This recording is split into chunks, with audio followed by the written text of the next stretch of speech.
ઘણી બધી મહેનત અને ગાડીને હાલિયા ખાલિયા કાઢી નાખ્યા ત્યારે આ સરફ મળ્યું. આમ તો આ સરફ ઝેરી નથી, પણ ઝેર નહીં, પણ આપણું બીક, આપણો ડર આપણે બીવડાવે કે અમારા પાડામાં આટલા બધા છોકરા છે, છોકરાઓ રમતા હોય. આમ તો ગાડીમાં બહુ જાજુ કંઈ હતું નહીં, એટલે ગાડીને હાલિયા ખાલિયા કાઢી નાખ્યા. બાકી નવી ગાડી હોય તો કંઈ કરાય નહીં, કિંમતી ગાડી હોય તો કંઈ કરાય નહીં. ગાડીને એક ખૂણામાં છેટે મૂકી દેવાય, જો ક્યાંય ન નીકળે તો પોતાની મેળે નીકળી જાય. પણ અમારી માઠી એ હતી કે નથી ગાડીની ડેકી ખુલતી કે નથી ગાડી ચાલુ થતી. ઘણા બધા સરફ આપણે ગાડીમાંથી કાઢ્યા. ગાડી ચાલુ થાય ને તો એના વાઇબ્રેશનને કારણે સરફ ઓટોમેટિક થોડી વાર ગમે ત્યાંથી બહાર આવી જાય.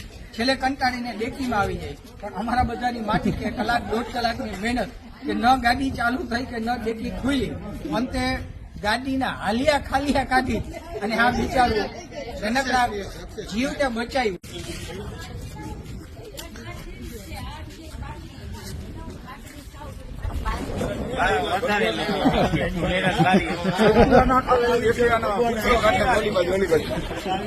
ખોલી નાખી આખી ખોલી નાખી સાહેબ,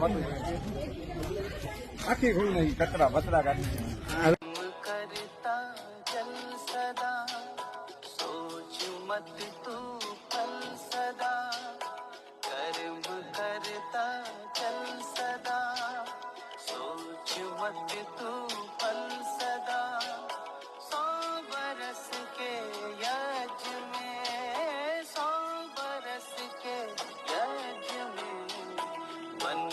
हमेशा चल सदा कर्म करता चल सदा.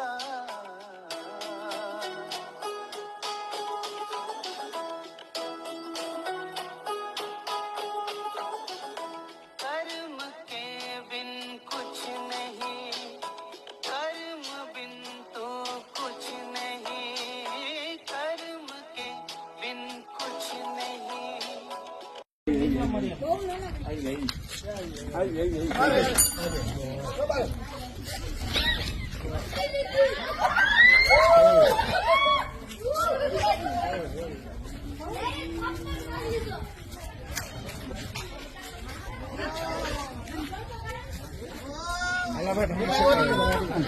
મોટું દેખાતું હતું. આને કહેવાય bronze back tree snake. Tree snake એટલે કે ઝાડનો સરફ.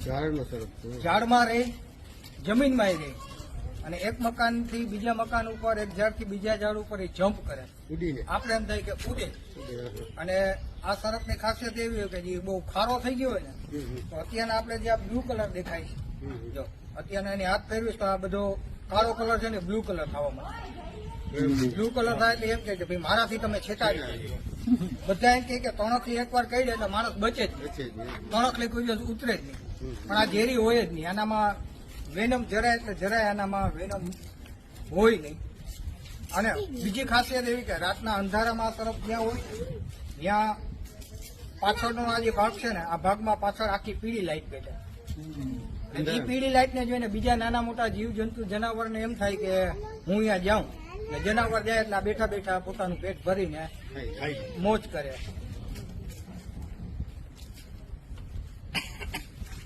અને આની સ્પીડ એવી હોય કે પકડાઈ ગઈ, ન પકડાય તો ભૂલી જવાનું.